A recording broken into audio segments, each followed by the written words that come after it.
So today we're going to talk about how to find the hypotenuse, the opposite, and the adjacent, and what that means for our triangles.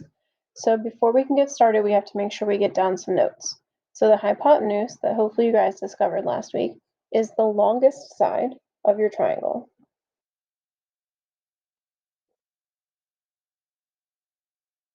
It is also always across from the 90-degree angle.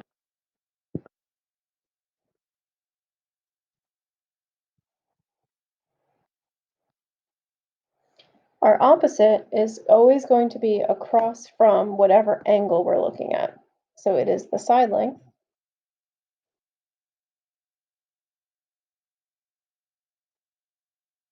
across from our angle.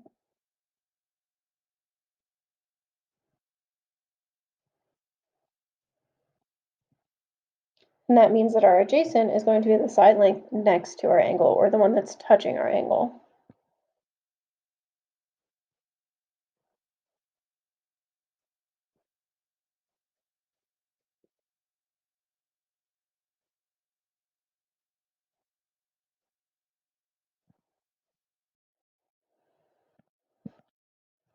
And finally, the last thing is theta.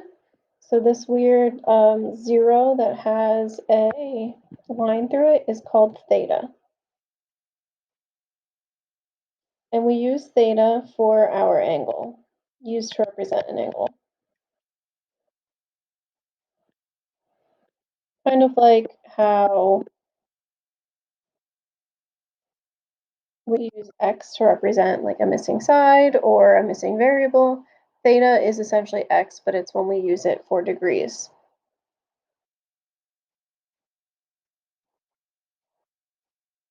So anytime you see this zero with a line through it, it's actually theta, it's a Greek symbol. So our examples here, if this is theta, we want to be able to label our sides. So I always start by finding my hypotenuse. So the first thing I always find is my hypotenuse. So if this is my 90-degree angle, I look for across from it and I label my hypotenuse. The second thing that I go to find is usually my opposite. But you can do it in whatever order you would like to do.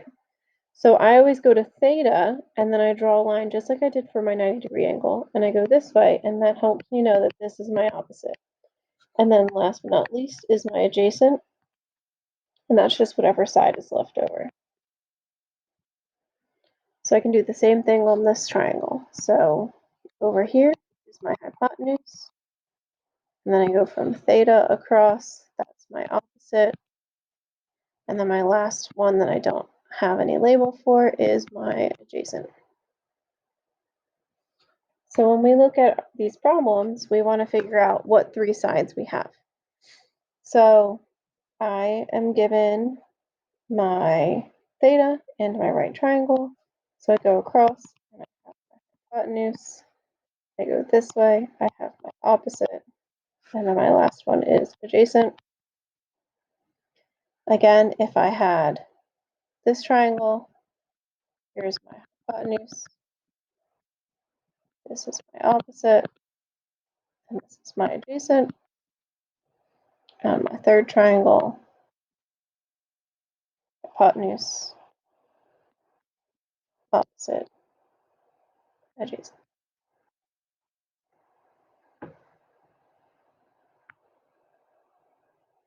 If I were to assume some numbers in here, so for example, if my first one had a 3 in this box and an x over here, because I was trying to solve for my hypotenuse, and I looked at this problem, I would say to myself, which one of the ratios that we learned last week, sine, cosine, or tangent, would I need to use? So this is where your clever sayings came in last week. So we wanted the SOHCAHTOA. So sine is opposite over hypotenuse, cosine is adjacent over hypotenuse, and tangent is opposite over adjacent. So when I look at this example, I have my opposite, and I need to find my hypotenuse. So it doesn't matter what my adjacent is right now. I have an opposite and a hypotenuse, and that's going to help me determine out of these three things which one I'm going to use. So if I don't have an adjacent, I'm not going to use either cosine or tangent, and I have to use sine.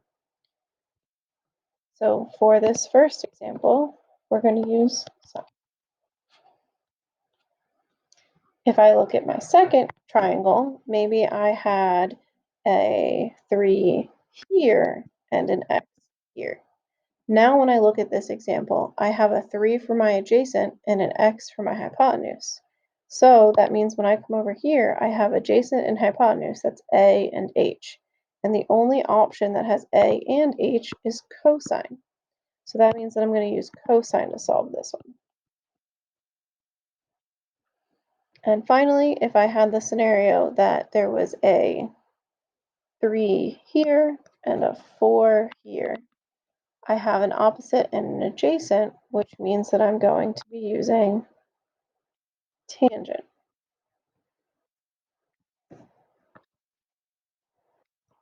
And if you want to know how to set them up, we can look at it this way. So sine theta, because we don't know what the angle is equal to our fraction.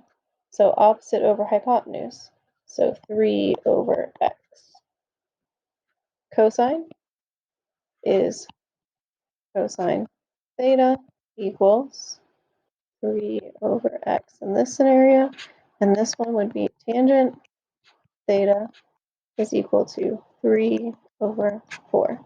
And if you have both numbers, you can divide those and get your answer. So finally, in this check for understanding, we want to see what we know.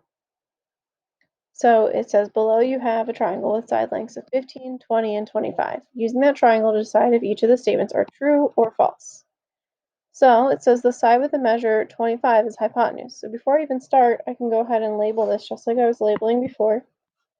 Hypotenuse, opposite, adjacent. So based on how I labeled, 25 is my hypotenuse, so that is going to be true. We also know that 25 is the longest side or the largest number out of the three, so that's also true. The side measure with 20 is opposite of theta. Based on our measurements, 20 goes with opposite, so again, this one is true. So now we're getting into some math. So the sine theta is equal to 0.75, but I don't see 0.75 anywhere on here. Remember that sine is opposite over opposite over hypotenuse. So I can go ahead and write sine theta is equal to 20 over 25.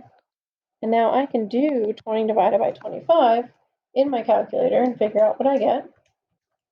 And that gives me 0.8. That's not 0.75, so we're going to say false. 20 over 25 equals 0.8. Tangent is 0.6, so again, we can do some math. Tangent is, based on my sentence up here, opposite over adjacent.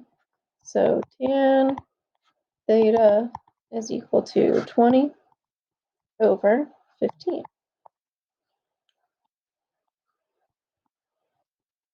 And then in my calculator, I do 20 divided by 15. I get 1.33. Repeating, which is not 0.6. So again, we have a false statement here.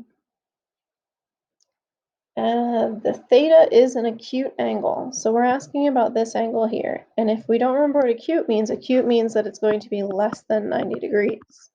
And that is a true statement. Any triangle that has a 90-degree angle already in it, the other two angles will always be less than 90 degrees because it needs to add up to 180 degrees.